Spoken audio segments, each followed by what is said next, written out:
Welcome back to the Big Screen Bowls podcast. As you can see, I am by myself for this one because we thought we would try a little bit something different. I figured that it was a good idea to do a most anticipated movies of 2024 video. And so before we get started, if you could, please hit that like and subscribe button to try to keep this content going. We would really appreciate it. But so I only have 5 movies. There's a lot of people who do like a top 10.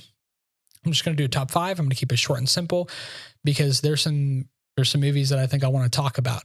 But what's your list? If you have your own list, be sure to comment below and let me know. But let's go ahead and get right into it. At number 5, I have Inside Out 2.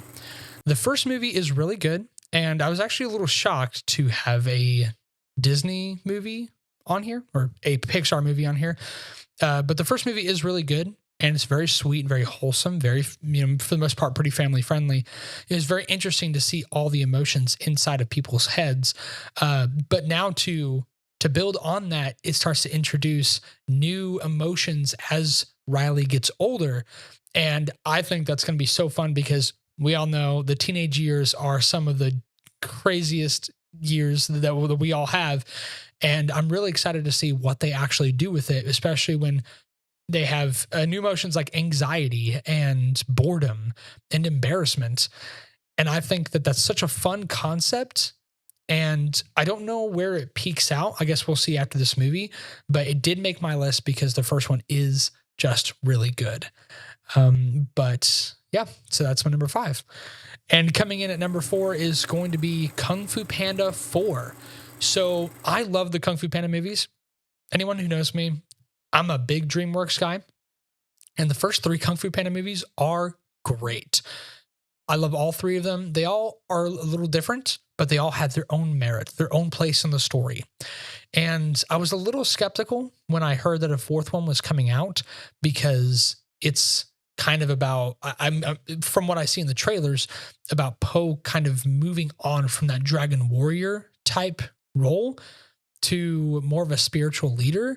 And there's a new villain called the Chameleon, which is a super interesting concept because they're bringing back, spoiler alert, if you haven't seen the trailer, spoiler alert for it, Tai Lung is back.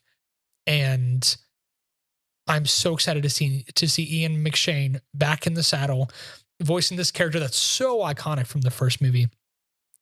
I'm sure that most fans will be really excited to see it, but I am super stoked because I've been wanting to see him since the first movie, especially since Po has gone into the spirit realm and hasn't seen more than like Oogway and Kai. And I'm surprised he hasn't seen Tai Lung, or I'm not sure about that. So I am excited to see what goes on with that. But coming in at number 3 is going to be Godzilla x Kong, The New Empire. Also a big monster movie guy. I like the Godzilla from 2014. I think it is a movie that is a little underwhelming. It doesn't use Godzilla as much as it should. And then King of the Monsters is like, let's just throw in a lot of Godzilla, but the CGI sometimes is a little shaky. But it had King Ghidorah, and so that one was okay. And then they came out with Godzilla versus Kong, and that's a very, beat 'em up, slam, like monster versus monster movie. And yeah, it's a little ridiculous, but it's fun. It's entertainment. I mean, as long as you hit that mark of having 2 monsters battling it out, that's fine with me. I'm totally on board for that.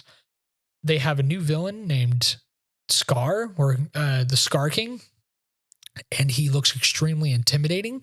And I'm curious as to see how he has a connection with Kong other than the obvious. And I think they are bringing back a couple of cast members from the previous movie, but for the most part, once again, it's like a new group of humans almost every time, like a lot of the time. But I heard, I've seen reports that there's an 8-minute long, no human, just full on monster Titan fight. And that gets me excited. But coming in at number 2 is actually just a trailer I saw just the other day, and it's Alex Garland's Civil War. I found this trailer just scrolling through on Instagram, and it came up my feed, and it looks intense. I was not prepared for what I saw when it comes to kind of this dystopian-ish near future where everything got so divisive in America that the trailer starts out saying not like 19 states seceded from the Union, and it gets to a point where there's an all-out civil war going on in America. And Kirsten Dunst from Spider-Man, I haven't seen her in anything in a while. She's back for it. The guy who plays Death from Puss in Boots, he's there for it. And Nick Offerman, Ron Swanson, is the president of the United States. And so you have a great cast. It's by A24. It's going to be a very interesting movie, especially when some of the scenes they have in the trailer are very chilling. And, you know, in a day like today, in these kind of times, this might be an important movie to go see. But coming in at number 1 is going to be Kingdom of the Planet of the Apes. I've said this for like most of these. I love the Planet of the Apes movies. One of my favorite franchises of all time, especially the new trilogy. Rise of the Planet of the Apes is a really good movie. And then Dawn of the Planet of the Apes just turns it up a couple notches, and it's so good. And then War for the Planet of the Apes is one of my favorite movies of all time.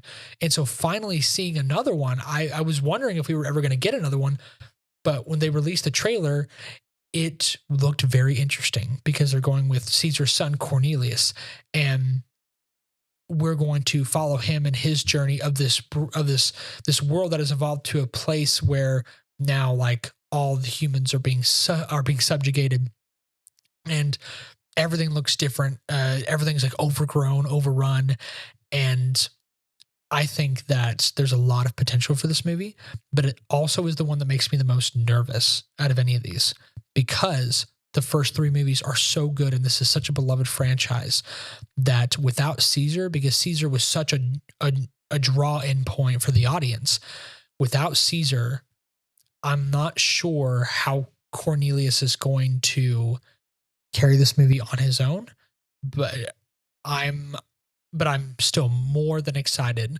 to see this movie, and I think that it has the potential to be one of the movies of the year, as most of the other ones were.